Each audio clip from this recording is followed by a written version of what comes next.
walafiat. Senang sekali saya bergabung dalam webinar nasional Taruna Merah Putih yang mengambil tema yang sangat relevan, yaitu percepatan jaring pengaman sosial menghadapi dampak COVID-19.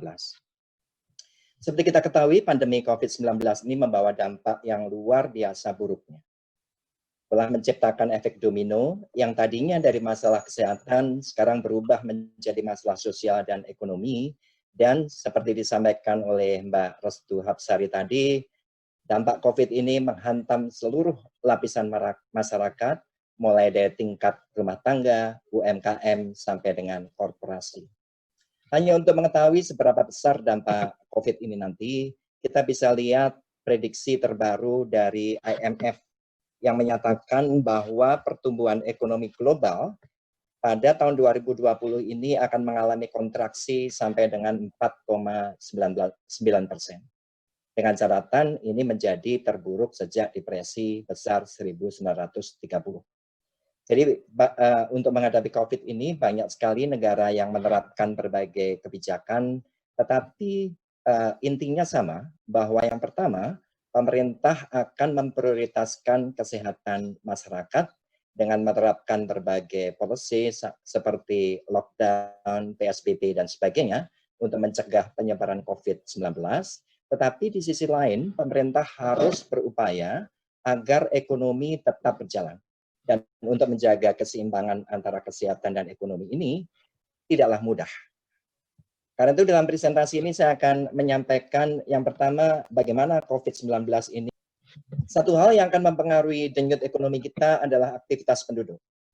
Jadi dengan menggunakan big data yang kita peroleh dari indeks mobilitas Google, kita bisa men-track secara harian bagaimana mobilitas masyarakat di tempat-tempat tertentu.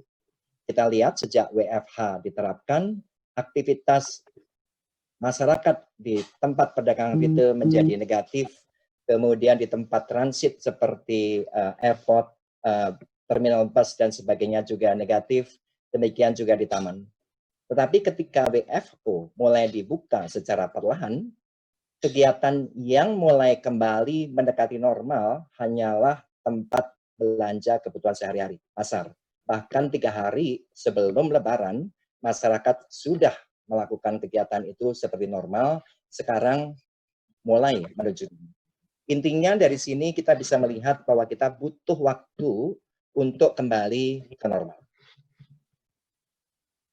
Dalam rangka pandemi COVID ini, BPS melakukan survei khusus untuk melihat dampaknya COVID. Jadi seperti saya sampaikan, dampak COVID ini menghantam seluruh lapisan masyarakat dengan catatan bahwa dampaknya lebih tajam ke masyarakat bagian bawah. Kalau kita lihat, penduduk yang pendapatan rendah, kurang 1,8 juta rupiah per bulan, itu 7 dari 10 responden mengatakan bahwa dia mengalami penurunan pendapatan. Sementara di lapisan atas, 3 dari 10.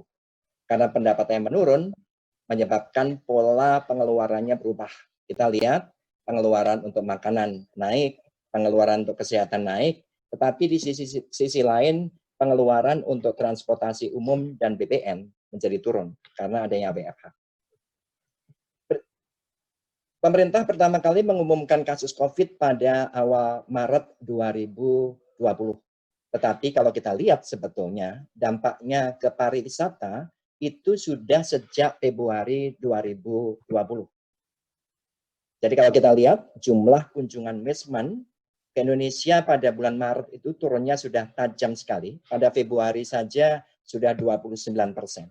Sekarang ini pada bulan Mei turunnya sudah 87%. Jadi sektor pariwisata dan pendukungnya sebetulnya sudah terkena sejak bulan Februari.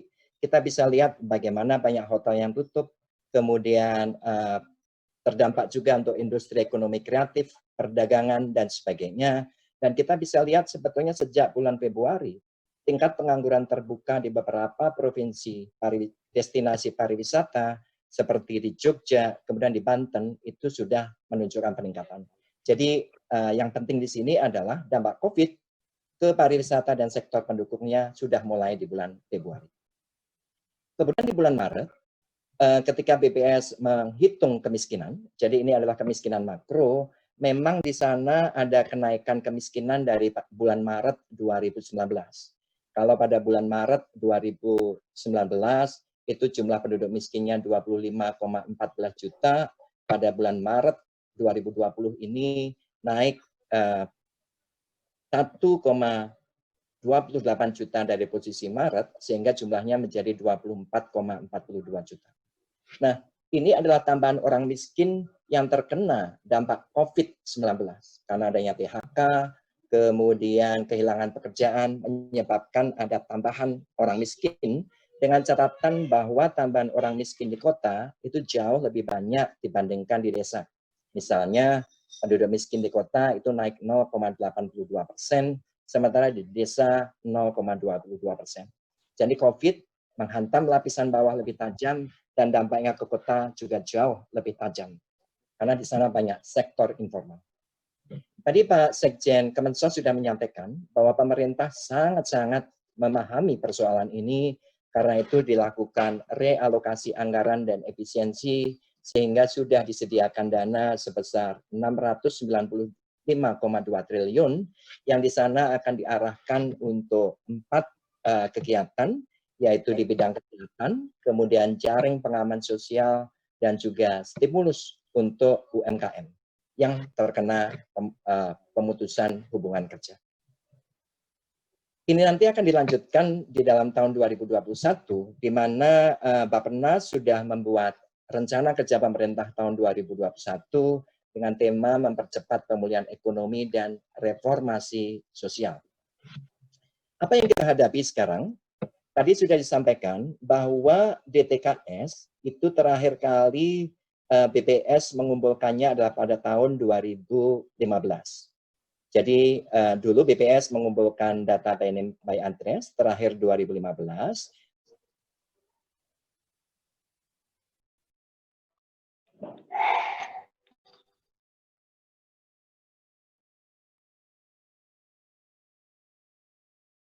Tetapi dengan adanya Undang-Undang Penanganan Miskin, dari bahwa DTKS yang ada di Kemensos itu hanya mencakup 40% lapisan ke bawah.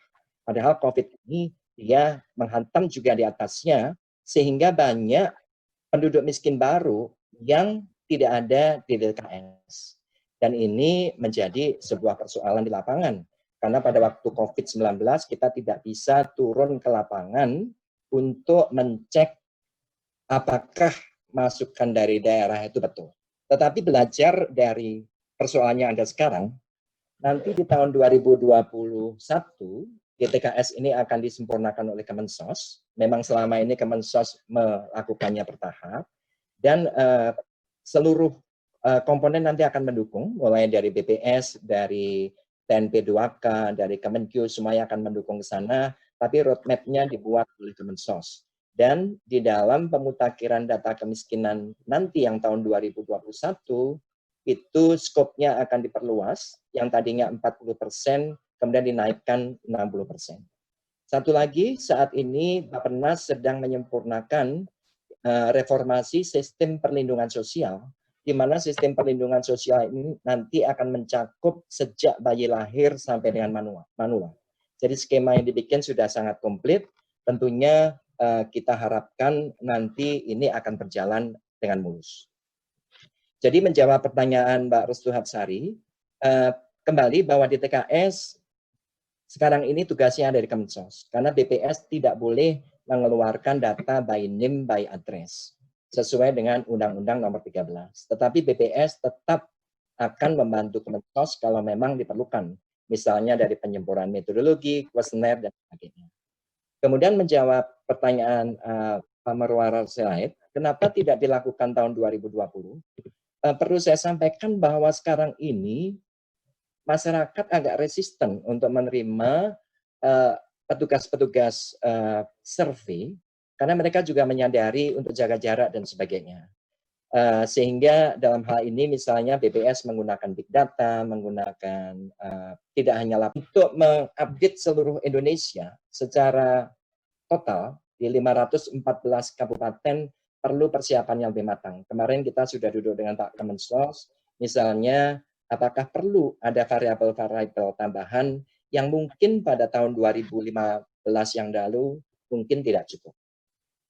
Mudah-mudahan pertanyaan itu terjawab, dan kalau boleh saya simpulkan ada 3 hal yang perlu kita perhatikan. Yang pertama, suka atau tidak suka, kita harus hidup berdampingan dengan COVID-19 sampai beberapa waktu mendatang, karena belum ada vaksin dan sebagainya, sehingga kepatuhan terhadap protokol kesehatan itu menjadi kunci penting untuk menuju adaptasi kebiasaan baru. Yang kedua, dengan memperhatikan data pertumbuhan ekonomi triwulan 1 dan 2, beserta berbagai data kemiskinan dan pengangguran, respon kebijakan pemerintah dalam jangka pendek ini adalah pada percepatan realisasi anggaran, baik untuk kesehatan, jaring pengaman sosial, maupun UMKM. Kita menyadari di lapangan ada masalah di lapangan, kendala yang kita hadapi, bahwa